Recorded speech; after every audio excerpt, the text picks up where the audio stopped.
Sebelum lanjutin nonton video ini, pastikan kamu selalu dengerin cerita horor di podcast Do You See What I See, yang dimana tayang 5 kali seminggu hanya di Spotify. Halo warga desa Sukawedi, selamat datang di Do You See What I See. Bersama saya Devian Viana, salah satu tim di Do You See What I See. Segmen mencekam kali ini sedikit spesial karena kita sedang berada di luar, bukan di dalam studio, bukan di dalam rumah, tapi kita sedang berada di sebuah, bisa dibilang rumah kayu. Kalau di Jawa namanya kandang. Jadi ini dulunya kandang sapi, terus dibikin semacam tempat berkumpul. Saya sedikit tertantang di sini karena gimana ya rasanya bacain cerita horor tadi tempat yang lumayan creepy gitu menurut saya. Bisa dilihat kan? Ya begitulah. Oke, kemarin saya baru bacain satu cerita yang menurut saya itu lumayan unik karena satu kali saya baca itu ceritanya mind blowing dan kalian harus dengerin. Maka dari itu langsung aja yuk kita dengerin bareng-bareng sesaat lagi di Mencekam menceritakan email kamu.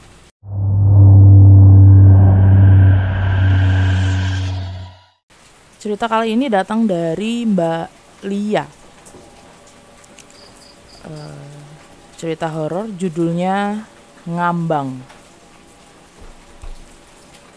Halo warga desa Sukawedi, namaku Lia.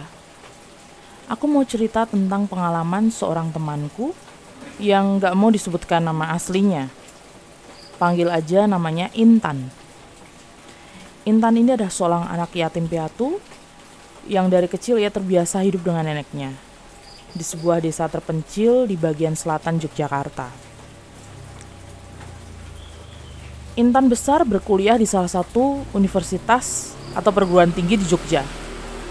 Jadi dia terpaksa harus ngekos karena nggak mungkin kalau pulang balik rumah neneknya.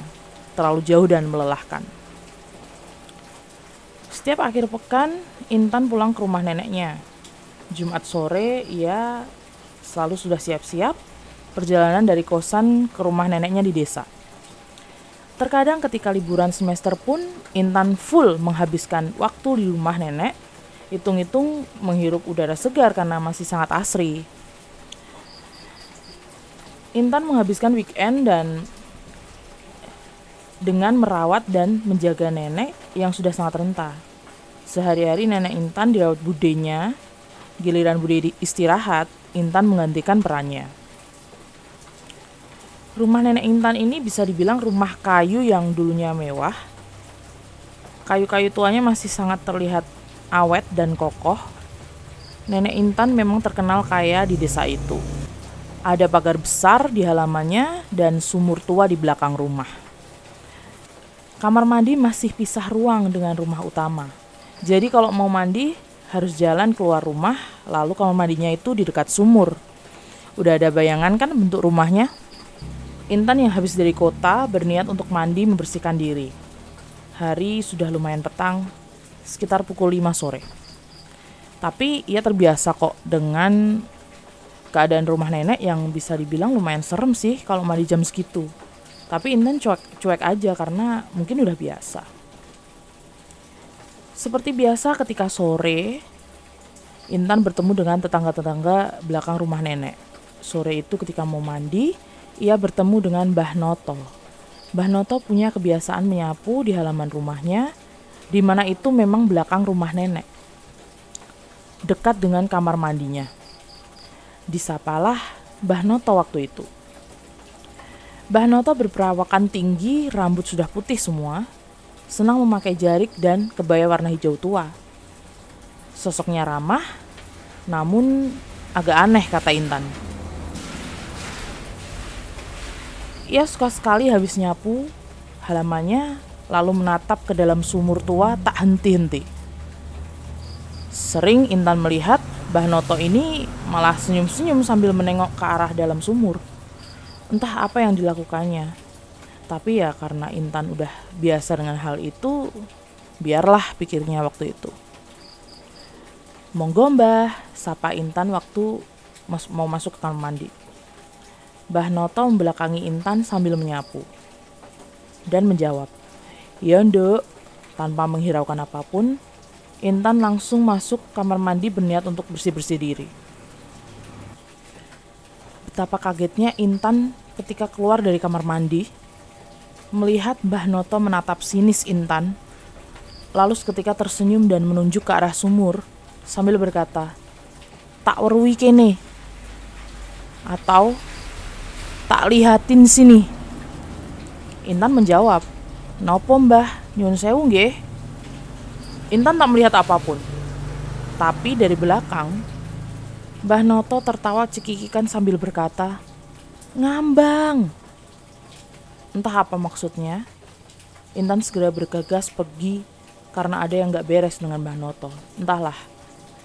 Intan lalu bercerita dengan neneknya.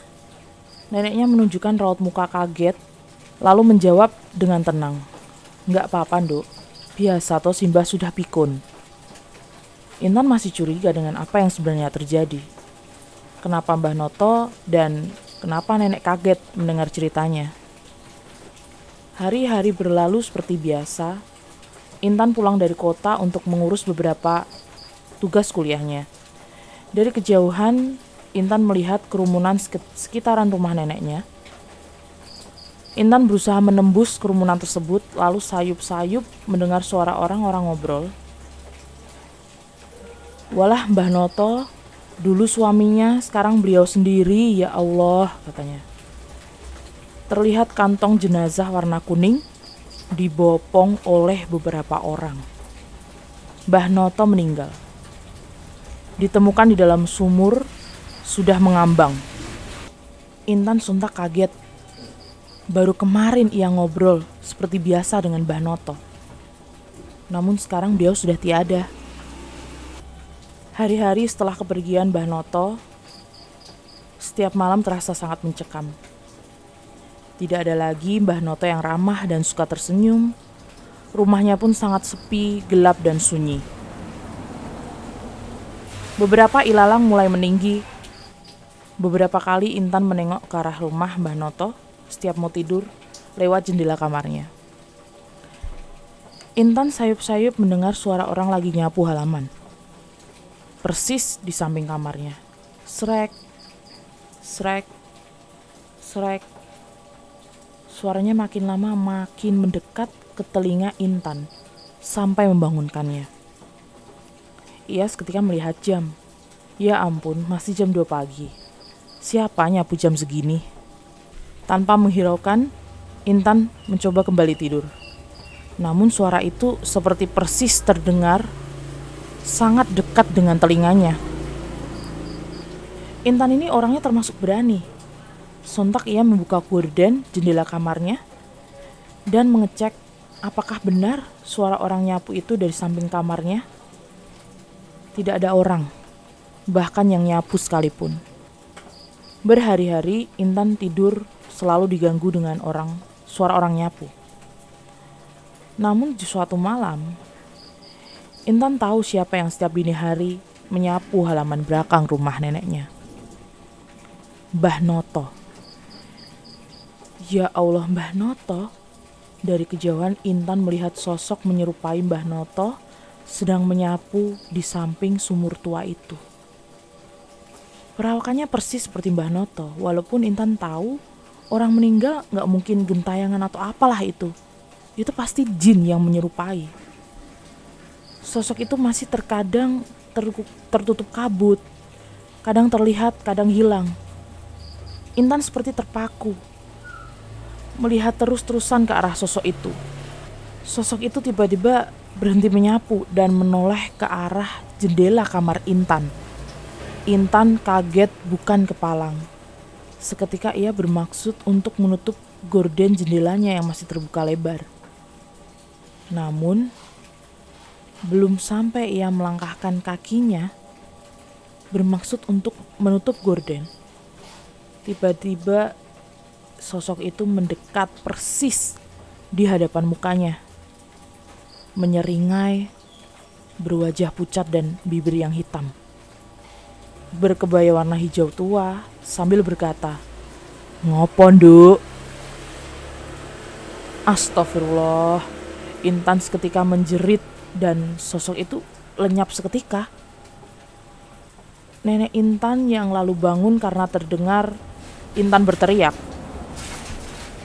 Berkata, Dok, kenapa?" Intan lemas di ujung kasur, lalu bercerita apa yang terjadi.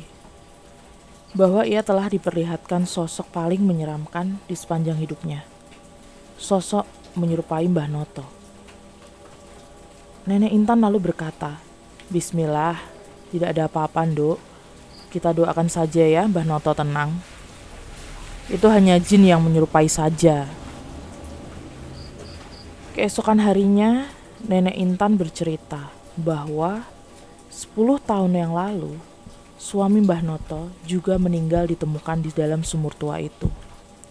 Sejak saat itulah, setiap hari Mbah Noto selalu melihat sumur tua itu, sambil tersenyum menatap terus-terusan. Terkadang juga sambil nyapu. Ia menganggap suaminya masih bisa muncul dari sumur itu sewaktu-waktu. Sebenarnya sedih kalau menceritakan hal ini, kata Nenek Intan. Sejak saat itu, Mbah Noto seperti orang depresi, merasa hidupnya hampa tanpa suaminya. Di hari ditemukannya Mbah Noto, yang juga meninggal di dalam sumur itu, pagi harinya, Nenek Intan masih melihat Mbah Noto menyapu. Tak ada yang beda seperti hari-hari biasanya.